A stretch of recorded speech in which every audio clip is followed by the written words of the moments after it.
dia, meu irmão. Bom dia. Bom dia. Vocês não querem que eu cante a música?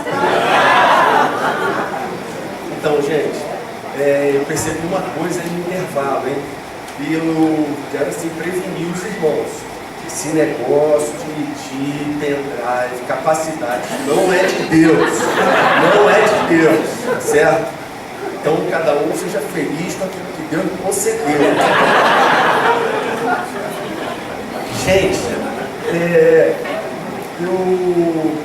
a gente já foi a vários encontros de casais, mas nenhum revelou um segredo que a Bíblia traz, que se você obedecer, você nunca terá problema com o seu casamento. Existe um versículo, mas assim, eu não sei porque eu nunca vi esse versículo, por exemplo, em caixinha de promessa, posto na parede do gabinete do pastor, ali na sala das casas, mas existe um versículo que traz o segredo para você não ter problema no casamento. 1 Coríntios 7, 27. O versículo diz assim: está solteiro, não procure esposa. Está solteiro, não procure esposa. É a única forma de você não ter problema no casamento. Paulo diz aí em 1 Coríntios 7, 8 o seguinte: digo, porém, aos solteiros e às viúvas, é bom que permaneçam como eu. Então ele está dizendo assim, não tem jeito mesmo, vocês vão ter problema. Olha só, aí em 1 Coríntios capítulo 7, versículo 32, Paulo diz assim: gostaria de vê-los livres de preocupações. Entendeu? Quer dizer assim, casou, está preocupado. Casou, vai ficar tenso. Não tem jeito. Você não encontra esses versículos espalhados por aí, né? Você já viu? Gabinete pastor em casa, né? Está solteiro, não casa. Você nunca leu um versículo desse por aí. Mas de qualquer jeito você deve estar pensando assim: poxa, Henrique, mas isso aqui é um encontro de casais, né? Agora é tarde, a gente já casou, né? O que a gente vai fazer então? O que fazer? Então tem um outro versículo. Esse outro versículo também você não costuma encontrar por aí, mas ele traz um segredo oculto a respeito do casamento. Provérbios 14, versículo 4. E ele diz assim: não havendo bois, o celeiro fica limpo. Mistério. Não havendo bois, o celeiro fica limpo. Concorda? Não precisa nem desenhar, você entende, né? Se não tem boi, não tem o resíduo do boi. Então a coisa fica assim, limpinha, arrumada, cheirosa, é verdade. Mas sabe como esse versículo termina? Ele termina dizendo assim: mas pela força do boi, a abundância de colheitas. Ó, então, o que a gente conclui daí? O que a gente conclui é o seguinte: nós queremos os benefícios, as vantagens, os proveitos de um casamento, mas nem todos nós temos paciência, o cuidado de limpar o celeiro. A verdade é o seguinte, gente, olha só: casamento é algo maravilhoso. E é sério, eu não estou sendo sarcástico nesse momento. Casamento é uma coisa boa. Foi Deus que criou. Na minha pesquisa para essa palestra de hoje, eu descobri um pastor americano que tem um ministério de casais. Ele é um palestrante super conhecido.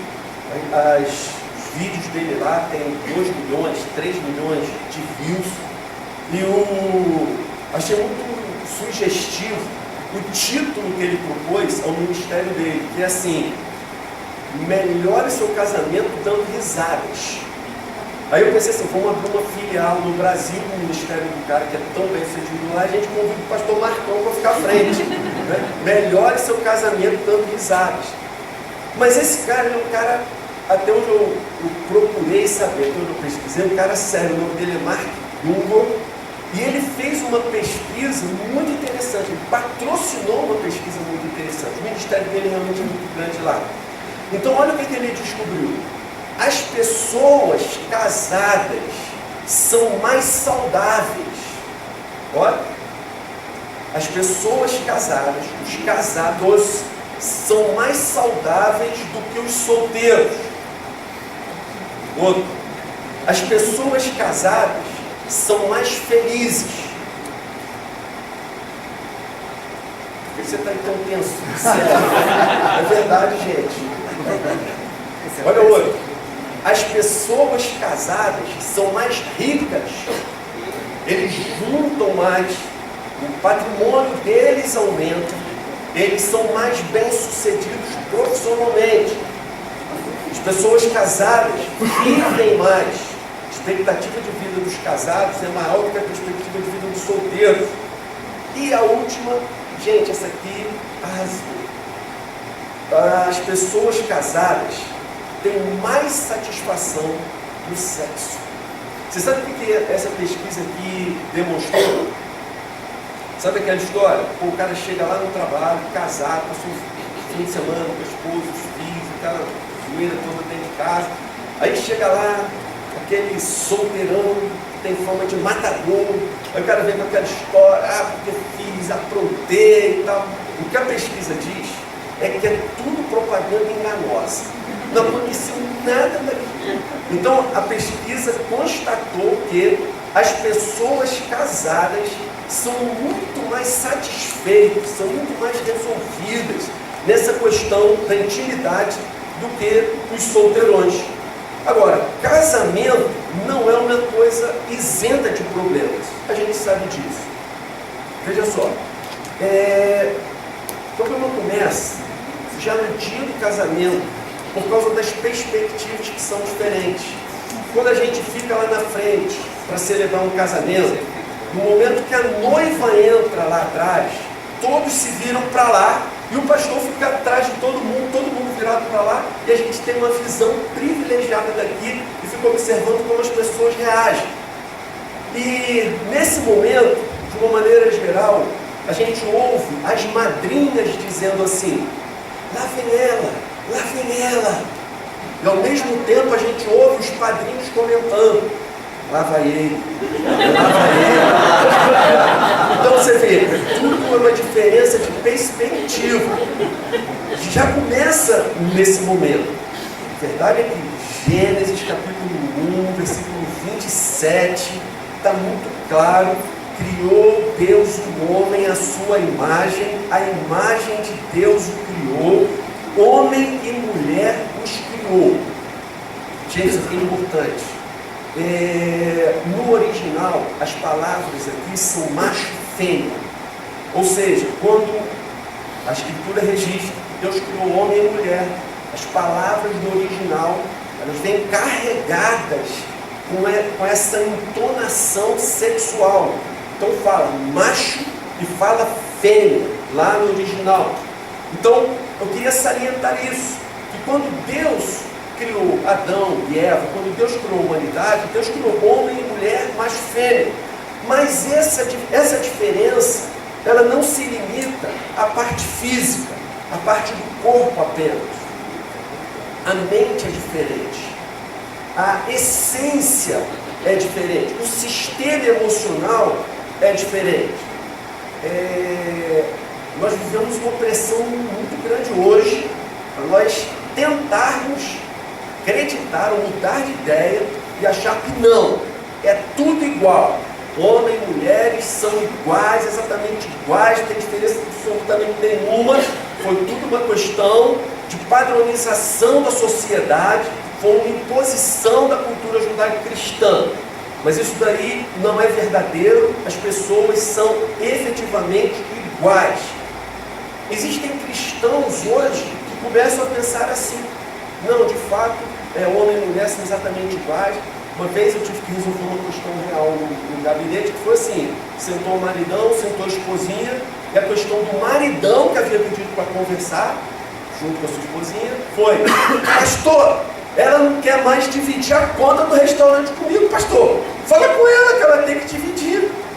Vê, existe essa mentalidade, ou nós estamos quase cedendo a essa pressão para nós acreditarmos que homens e mulheres são realmente iguais. Claro que eu não estou falando em termos de dignidade. Em termos de dignidade, obviamente somos iguais. Estou falando em termos de criação, de essência, de natureza. Em meio a todas essas dúvidas e debates, surge um cidadão chamado John Gray, e ele escreve o livro Homens são de Marte e Mulheres são de Vênus. E o cara fica rico dizendo exatamente isso que a gente acabou de dizer. Homens e mulheres são diferentes. O livro, num primeiro momento, foi criticado porque acharam que ele forçou muito a barra para enquadrar todos os homens e todas as mulheres num estereótipo já pré-definido. Mas, irmãos, esse livro ele foi um sucesso tão retumbante que eu acho que o sucesso do livro já responde a esses críticos. E num trecho ele diz assim: sem consciência de que deveriam ser diferentes, homens e mulheres estão em disputa uns com os outros. Nós geralmente ficamos nervosos ou frustrados com o sexo oposto porque esquecemos dessa verdade importante, que somos diferentes. Esperamos que o sexo oposto se pareça mais conosco. Desejamos que queiram o que nós queremos e sintam como nós sentimos. Supomos erroneamente que se a nossa parceira ou nosso parceiro nos ama, vai reagir e se comportar de certa maneira, a maneira que nós reagimos e nos comportamos quando amamos alguém. A gente imagina que ela é tão igual, tão idêntica, cara, ela tem que pensar igual a mim, ela tem que agir da maneira como eu ajo, ela tem que ser do jeito que eu sou. Essa atitude nos coloca numa situação de repetidas decepções e nos impede de levar o tempo necessário para comunicar amavelmente as nossas diferenças. Beleza? Olha só, somos diferentes, mas a impulsividade com que eu reajo à diferença dela me impede de tratar essas diferenças de uma maneira cordial, de uma maneira educada. Logo um perde a paciência com o outro, se irrita e acaba ali, naquele instante, a comunicação e o diálogo. Os homens esperam equivocadamente que as mulheres pensem, se comuniquem e reajam de maneira que os homens fazem, e vice-versa, claro. Nós nos esquecemos de que homens e mulheres devem ser diferentes. Ele repete isso aqui no livro o tempo todo. Como resultado, nossos relacionamentos vivem permeados de conflitos e atritos desnecessários. Reconhecer e respeitar claramente essas diferenças reduz drasticamente a confusão ao lidarmos com o sexo oposto.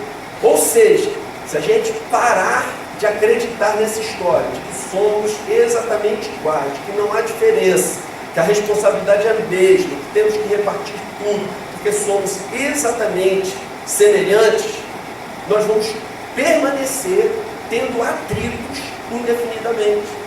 Mas se nós entendermos que somos diferentes e passarmos a esperar que a pessoa que convive com a gente é diferente, vai reagir de uma maneira diferente, vai pensar de uma maneira diferente, a gente começa a ter a possibilidade de se acertar, de se entender. O que ele está dizendo? Que homens e mulheres são diferentes na forma de pensar, agir, de se comunicar. Não adianta forçar a barra. O que isso vai significar? Que as diferenças, elas não param no físico. Como eu disse, a alma da mulher é diferente da do homem. A mente é diferente, o sistema emocional é diferente, a essência é diferente. A gente viu hoje de manhã o pastor Marcão O homem foi feito do barro e a mulher foi feita da costela. Vê? A natureza é outra. O princípio da criação foi diferente. Não tem jeito. É outra coisa. Agora, existem semelhantes, existem semelhanças. Mas é lógico que existem muitas diferenças. A gente vê uma dessas diferenças na experiência que fizeram num shopping que abriu lá nos arredores de Londres. Abriram um shopping lá com a finalidade de vender maridos para mulheres interessadas. E esse shopping era assim, ele tinha uma escada rolante que subia, mas havia vários avisos lá dizendo: olha, não existem escadas para descer. Depois que você sobe, você só consegue sair do shopping. Não tem como voltar atrás. E aí ele no primeiro andar tinha lá, no primeiro andar a placa dizia: homens bonitos.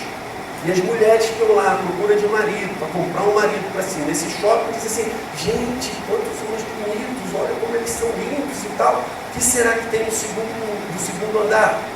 Aí subiram o segundo andar, aí no segundo andar tinha lá homens bonitos e românticos.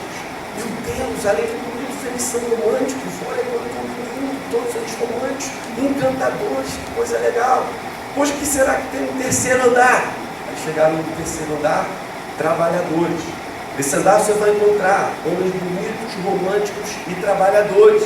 Mas, gente, olha tudo que a gente sempre sonhou. Esses homens são lindos, são maravilhosos e tal. Aí quando eu falo de homem maravilhoso, eu fico meio tenso assim, entendeu? É só piada, é só brincadeirinha. Aí, quarto andar, homens inteligentes. Gente, olha esse andar, quarto andar. Homens bonitos, românticos, trabalhadores, inteligentes. O que a gente poderia querer mais? Vamos ver o que tem no quinto. Aí chegaram no quinto andar, havia uma placa. Nesse andar não tem homens. Ele foi construído apenas para mostrar que é impossível satisfazer uma mulher. Legal.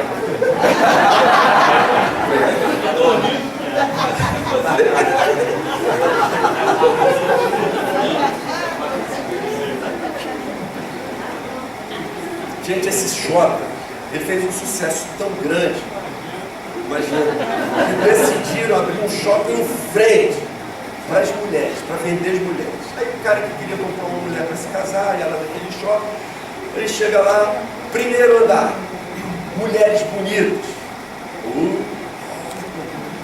Só mulher linda. Vamos ver o que tem no segundo andar. Segundo andar. Mulheres bonitas que gostam de sexo. Terceiro andar. Gente, até hoje não se sabe. Nenhum homem jamais.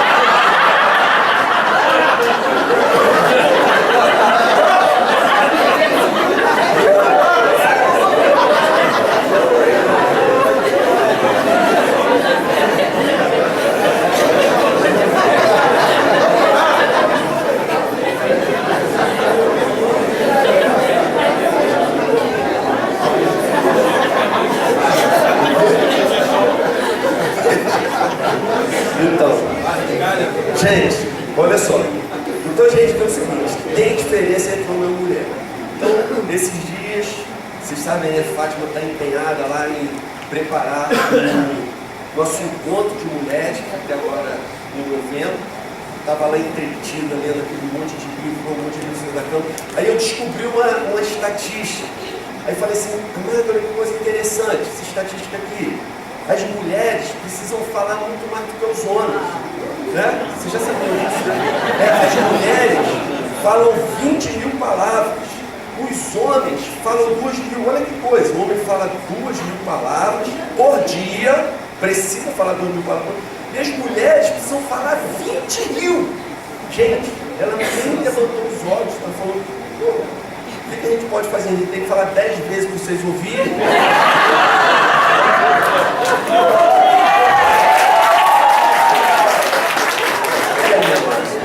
Vocês veem, gente, que é diferente. Não tem jeito, é diferente. Eu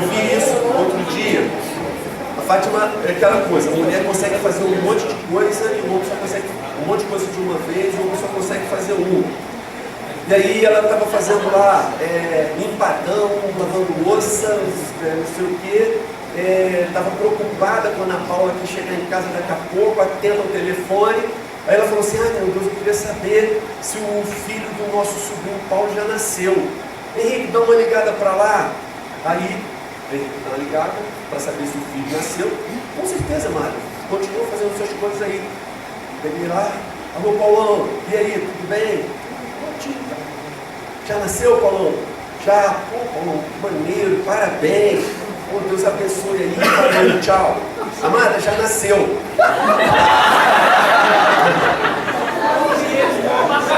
Mas e aí? Como assim?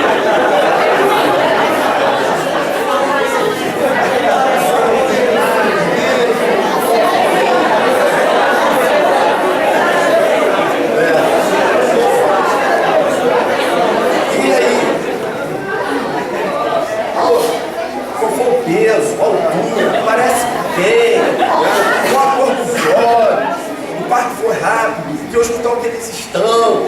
Amado, você falou, saber se já nasceu, né?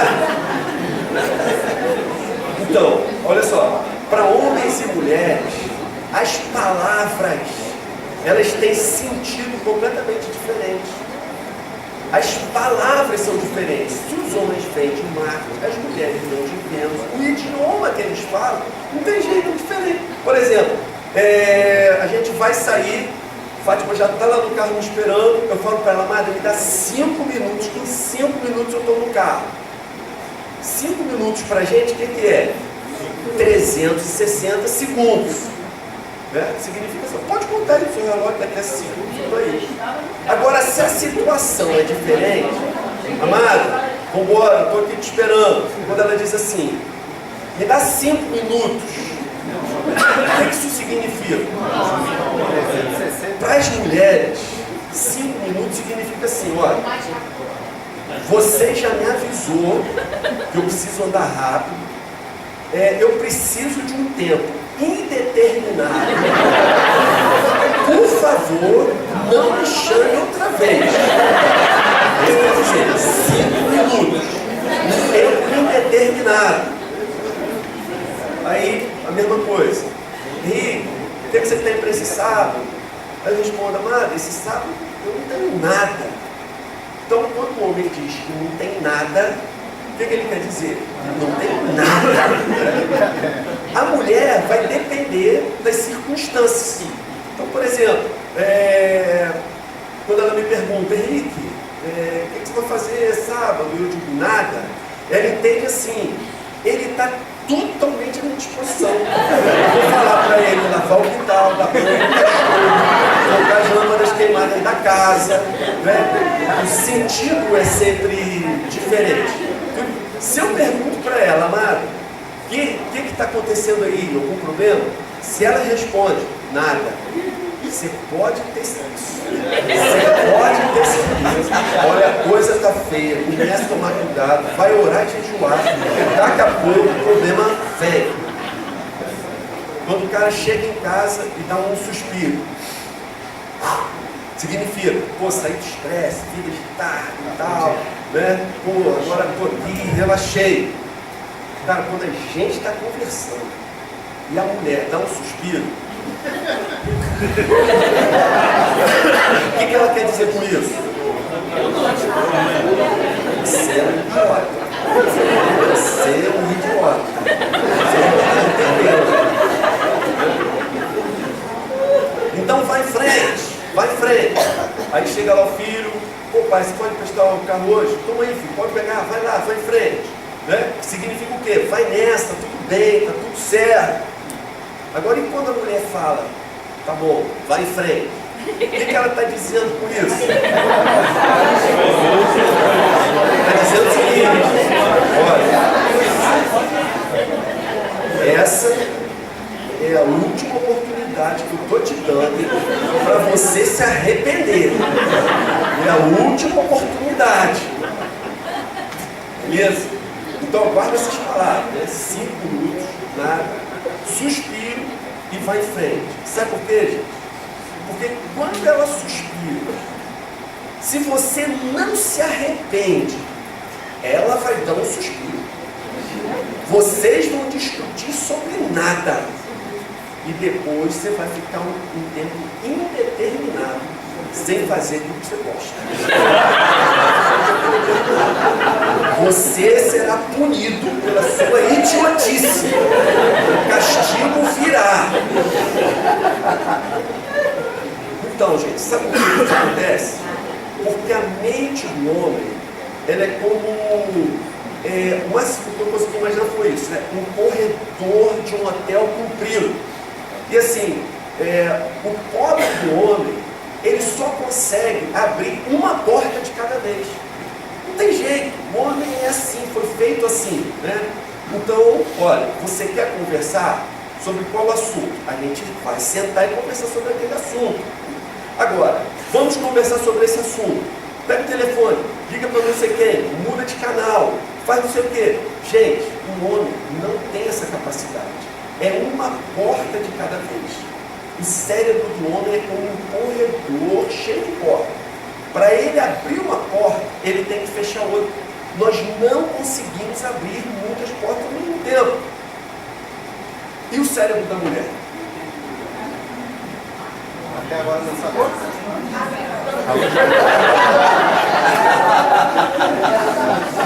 O cérebro da mulher. Gente, o cérebro da mulher é como um emaranhado de fios. Sabe, um rolo de fio ali dentro, se conectando, se comunicando. Tudo isso embanhado no líquido das emoções. Imagina? Então, olha o que acontece. É um emaranhado de fios, tá certo? O que isso quer dizer?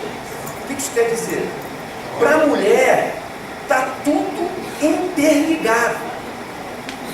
O cara abre uma porta, para ele abrir outra porta, ele tem que fechar a primeira. Ele não consegue, não adianta. Nós não temos essa capacidade. Mas para a mulher, está tudo interligado. Você nunca entendeu por que, em certa ocasião, você começou a conversar com ela sobre uma coisa legal, a possibilidade de trocar os móveis da sala, e terminou com você levando uma bronca. Por que você não levou um cachorro semana passada para tomar banho? Né? Porque no cérebro da mulher, todas essas coisas estão interligadas. A mente da mulher, ela consegue fazer todas essas conexões. Um dia lá na frente, está tudo bem, vocês estão passeando, viajando, e de repente ela começa a ficar mal-humorada, você leva uma bronca. Você acha que é por nada, mas ela lembra que há 2 anos atrás, quando a mãe dela visitou vocês, e você deveria ter falado alguma coisa lá que você não falou. Você já ouviu falar da teoria do caos? Já ouviu falar dessa teoria do caos? Estão fazendo uma propaganda aí na televisão, vai ter uma palestra sobre isso por esses dias. Esse é um programa, uma entrevista. A teoria do caos diz o seguinte: é sério, gente, essa teoria existe, tá? Se uma borboleta bate asas na África, isso pode vir a gerar um furacão na América. Essa é a teoria do caos, percebe? Então, olha só, nós homens nunca vamos entender por que a mulher acha que se está chovendo no fim de semana, a culpa é sua. Mas a culpa é sua. Nessa interligação toda aqui, existe algum mistério, em algum momento, que ela chegou à conclusão de que se o Corinthians perder, a culpa é sua. Mais uma coisa. Se de repente ela está brava e começa a falar, ela está falando, descarregando os problemas dela e tal, não caia na armadilha de querer propor uma solução. Não caia na armadilha de propor uma solução. Quando dois homens conversam, é assim, sei lá, o meu carro furou o pneu. Pô, você já levou no borracheiro? Não, vou lá, pô, camarada, vamos aí, entra aí, vamos junto lá, pô, tu leva o pneu do borracheiro, resolve, pronto, tá. Legal, sai abraçando, pô, toma Coca-Cola, toma Coca. Quando a mulher começa a dizer que o pneu do carro dela furou, ela não quer que você diga que é para levar no borracheiro. Ela quer que você entenda todo o drama e a dificuldade que ela passou dessa situação tão complexa que foi, assim, no meio do dia, o pneu furado, e ela precisou se atrasar para o compromisso, e as crianças ficaram na escola, e aí não deu tempo dela passar no mercado. Se você cair na asneira de dizer, ou perguntar, você levou o pneu do borracheiro? Gente, não faça isso. Ela não quer saber a solução que você tem. Quando você fala isso, o que ela entende é assim: um banal desses, como você está preocupada por um problema tão simples como esse? Então é melhor você ficar na sua. A memória da mulher é completamente diferente. Marcão falou de pendrive, mas assim, o pendrive real de memória dos homens é no máximo 1 mega, aquele pendrivezinho antigo, né? Aquele pendrive antigo que já nem existe mais, agora é tudo com 4 GB, 8 GB, não sei o quê. A mulher, gente, a memória está na nuvem. HD. iCloud. HD não, iCloud. Né? Ela acessa de qualquer lugar, gente. Essa memória. Não tem limite de armazenamento. Então, meu conselho para você, irmão, se ela disse para você que disse, não destina. Se ela falou para você que disse que era para você ir no mercado, você esqueceu, é melhor você já entrar de joelho em casa. Eu esqueci, você deve ter falado dele, mas eu esqueci. Então, gente, vamos em frente. Deus nos fez diferentes, mas essa não é toda história. Deus nos fez diferentes com um propósito.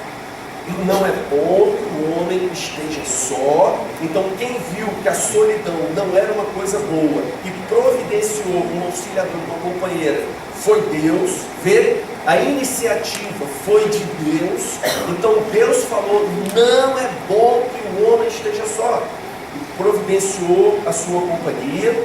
E aí ele diz, farei para ele alguém que auxilie e lhe corresponda. O pastor Marcão falou bastante sobre isso de manhã, não precisa entrar mais nisso, e eles se tornarão uma só carne. Ou seja, num casamento, gente, agora é sério, no casamento, as diferenças originais, as diferenças da natureza do homem e da mulher, não são para gerar atrito, são para se completarem. As diferenças que existem entre nós, elas não deveriam ser uma fonte de conflito. Elas têm sido fonte de conflito porque a gente não tem entendido que é diferente, que a linguagem com que falamos é diferente. Se nós entendermos, então nós vamos conseguir cumprir com sucesso o plano de Deus para a nossa vida. Nós vamos nos casar para nós nos completarmos, para nós sermos um. O que eu não tenho, minha amada completa. O que ela não tem, eu completo. E aí, gente, veja, a família, ela é crucial em todo o processo de criação de Deus.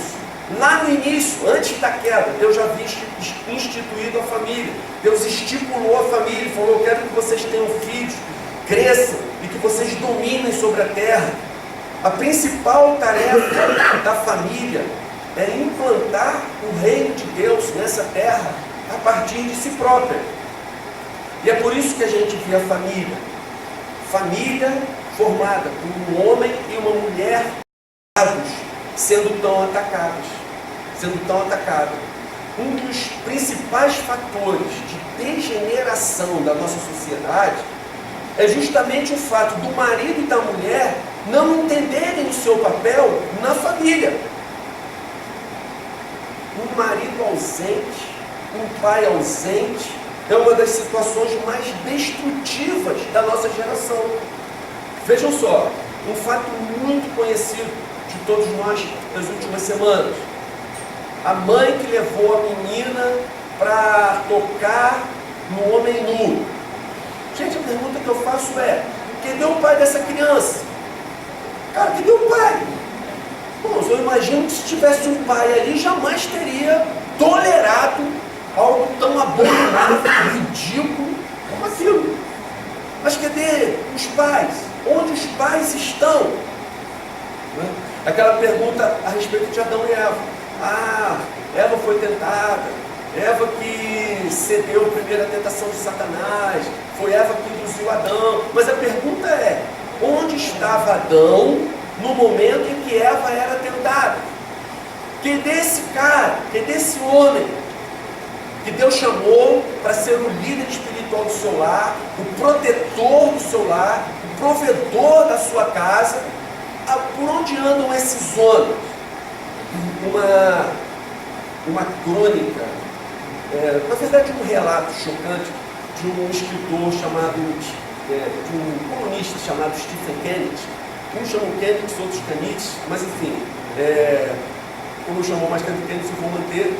Depois, se alguém souber o nome certo, me fala. Ele escreveu um artigo chamado Família em Primeiro Lugar. E ele, num trecho, diz assim: há 20 anos, presenciei uma cena que modificou radicalmente a minha vida. Foi num almoço com um empresário respeitado e bem mais velho que eu. Quer dizer, ele foi almoçar com um empresário mais velho, mais considerado, mais rico, mais bem sucedido. Enfim, aí o empresário abre o coração para ele e diz o seguinte: minha filha vai se casar amanhã. Ele disse sem jeito. Só agora a ficha caiu. Trabalhei a vida inteira e agora percebo que mal a conheci. Conheço tudo sobre o meu negócio. Mal conheço a minha própria filha. Dediquei todo o meu tempo à minha empresa, mas me esqueci da minha família. Aí o Kennedy diz: depois dessa conversa, voltei para casa arrasado. Por meses eu me lembrava dessa cena patética e sonhava com ela. E prometi a mim mesmo e a minha esposa que nunca aceitaria seguir uma carreira assim. Gente, claro que é lícito você trabalhar, se esforçar, repetir, enfim, ser abençoado com o seu trabalho. Mas não vale a pena você abrir mão da sua família pelo seu trabalho. Não vale a pena. Um dia você pode ser demitido. Um dia você pode até vir a ser especialmente bem sucedido. Mas se você chega lá, olhar para trás e ver: para eu conseguir isso, o preço que eu paguei foi perder a minha família, a conclusão que você vai chegar é: não valeu a pena. Vai ser triste, vai ser muito ruim para o seu coração. Então fica atento a isso. Não vale a pena você se dedicar ao seu trabalho, à sua ocupação, a tal ponto que você venha a perder os seus queridos. Pode até não destruir a sua família. Você pode ser até um bom provedor dentro de casa. Mas será que vale a pena tudo isso que você tem juntado, acumulado, em troca de não ver os seus filhos crescerem? Em troca de você não ver a sua família caminhando junto com você? Um cientista americano, Bronfenbrenner, ele é especialista em desenvolvimento infantil. Ele publicou um trabalho chamado As Origens da Alienação. E ele fez o seguinte: ele entrevistou diversos pais e mães, e perguntou para eles: quanto tempo você imagina que dedica aos seus filhos todos os dias? Que resposta você daria se ele perguntasse para você: quanto tempo você dedica aos seus filhos todos os dias? Que resposta você daria? Pensa aí, não precisa falar não.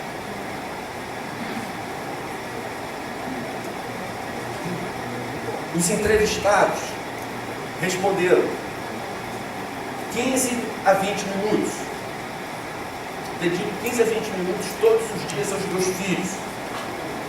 Eles colocaram microfones nos pesquisados e chegaram à conclusão. Que conclusão você acha? 15 minutos. Quanto tempo que eles dedicavam? 5 minutos. 3. 1 minuto. 2. 1. Menos de 1. 37 segundos. 37 segundos. Quem que dedicava 37 segundos? Os pais dedicam em média aos seus filhos 37 segundos por dia. Está na hora da gente reavaliar as nossas atividades. Está na hora da gente reavaliar as nossas prioridades. Irmãos, não vale a pena você ganhar todo um patrimônio gigantesco em troca da sua família. Me lembro quando nossos filhos ainda eram pequenos, eu li um poema, um livro, Paz 60 Segundos, não é um livro cristão, Bob Passos. Esse cara que ele fez um primeiro livro, foi o Gerente Minuto, e depois ele foi escrevendo toda uma série assim, e um dedicado aos pais. E ele cita um poema nesse livro chamado O Gato e o Berço. E olha como é que diz o poema que ele cita. Começa o menino falando: vou ser como você, pai. Você sabe que vou ser como você. Quando é que você volta, pai? Não sei quando não, meu filho. Mas ficaremos juntos então. E aí vamos nos divertir a valer. Mas o pai é muito ocupado. Tem contas a pagar, compromissos a cumprir. O menino cresce, completa 10 anos, sempre dizendo: obrigado pela bola, pai. Vamos jogar. Você me ensina a chutar? Hoje não, disse eu. Tenho muito o que fazer. Tudo bem, ele falou. E se foi, e o sorriso continuou. O pai continua só prometendo, porque o poema é longo, né? O pai continua prometendo: em breve vamos sair juntos, em breve vamos fazer. Acontece o inevitável. O garoto cresce, se torna adulto. Agora o pai tem bastante tempo para estar na sua companhia, mas a oportunidade passou. O poema prossegue. Outro dia ele chegou da faculdade, parecendo tanto homem que eu tive de falar: filho, que orgulho de você, venha conversar. Ele abandonou a cabeça e respondeu sorrindo: o que realmente quero, pai, se você puder emprestar, é a chave do carro. Vejo você depois. Quando você volta, filho? Não sei quando não, pai, mas ficaremos juntos então, e aí vamos nos divertir a valer. Não vale a pena não, gente. Não vale a pena não. A igreja, ela tem o seu papel de instruir, ajudar, encorajar, cuidar, pastorear, mas a igreja jamais substituirá a família. A igreja jamais vai substituir o papel do pai. A igreja jamais vai substituir o papel da mãe. A gente tem tido com uma certa frequência pessoas lá, por exemplo, jovens, que sentam com a gente e a gente faz com eles o papel do pai.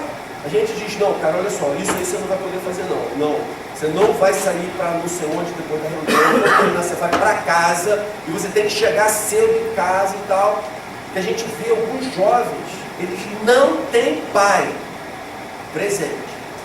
O pai está vivo, mas o pai é só uma personalidade que caminha pela casa. O pai não sabe de nada que acontece com o filho. Alguns anos atrás, a nossa própria filha, que eu acho que ela é bem à vontade, quem conhece sabe disso, falou para a gente assim: pai, eu estou muito assustado. Tem uma amiga minha que fez uma tatuagem escondida dos pais, já tem mais de 1 ano, e os seus pais não descobrem. Como é que pode? Mora na mesma casa. A menina faz a tatuagem, 1 ano se passa, nem pai, nem mãe reparam que a filha fez uma tatuagem. Então nós fazemos esse tipo de aconselhamento ali, fazemos o papel do pai, aconselhamos irmãs que se sentem fragilizadas, expostas pelos seus maridos. Mas, gente, não é isso que essas pessoas querem. Tanto o jovem da igreja, quanto a esposa, a esposinha, querem que você, irmão, se torne o pai deles. É a você que a sua esposa ama, não é o pastor da igreja. Ela quer que você seja o seu marido, que você exerça esse papel dentro de casa. Queria falar para as mulheres também. Mulheres, deixem seus maridos assumirem o papel que cabe a eles, de provedores, protetores, de líderes espirituais do lar. Não desencorajem seus maridos, apoiem, demonstrem respeito a eles, reconheçam todo o empenho que o seu marido tem, quando ele se esforça para ser o melhor marido possível, o melhor pai possível. Gente, quero concluir dizendo que tem havido uma enorme pressão da sociedade e da mídia para que os homens fiquem afeminados e as mulheres fiquem masculinizadas. Tem havido uma pressão forte da mídia nesse sentido, para que as diferenças acabem completamente. Isso não vai resolver problema nenhum. Isso não vai eliminar conflito algum. Se nós queremos, de fato, resolver os nossos conflitos, o que a gente precisa entender é que Deus nos fez diferente. O homem é homem, a mulher é mulher, a essência é outra. A ordem estabelecida por Deus tem sido invertida.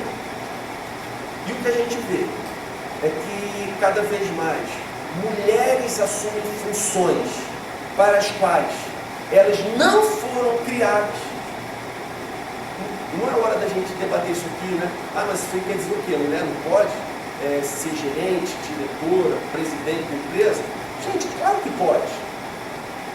Claro que pode. A pergunta é, isso vai ser bom para o seu casamento, vai ser bom para a sua família, vai ser bom para os seus filhos? Você precisa se perguntar isso o tempo todo. Está valendo a pena? Por falta de homens, as mulheres têm ocupado essas funções, tanto da sociedade, nas empresas, como na própria família e na igreja. Já não é de hoje. A gente vê quem são as pessoas que carregam o piano nas costas da igreja.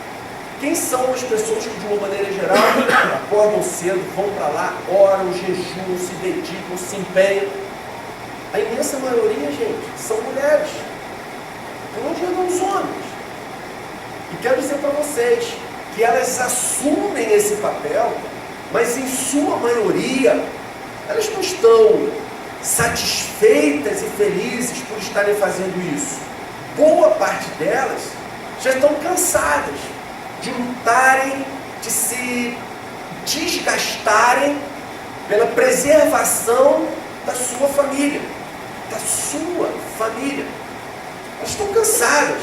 Elas querem, eu quero que o meu marido assuma esse papel aqui. Por favor. Não aguento mais esses filhos com os problemas que eles dão sem ter o apoio do meu marido aqui dentro de casa. Eu preciso que ele esteja junto. Elas estão correndo lá na frente. Gente, a gente tem que começar a correr e passar. E eu tenho certeza que quando a gente estiver passando por elas, elas vão dar o bastão com toda alegria. Porque a estrutura delas é diferente.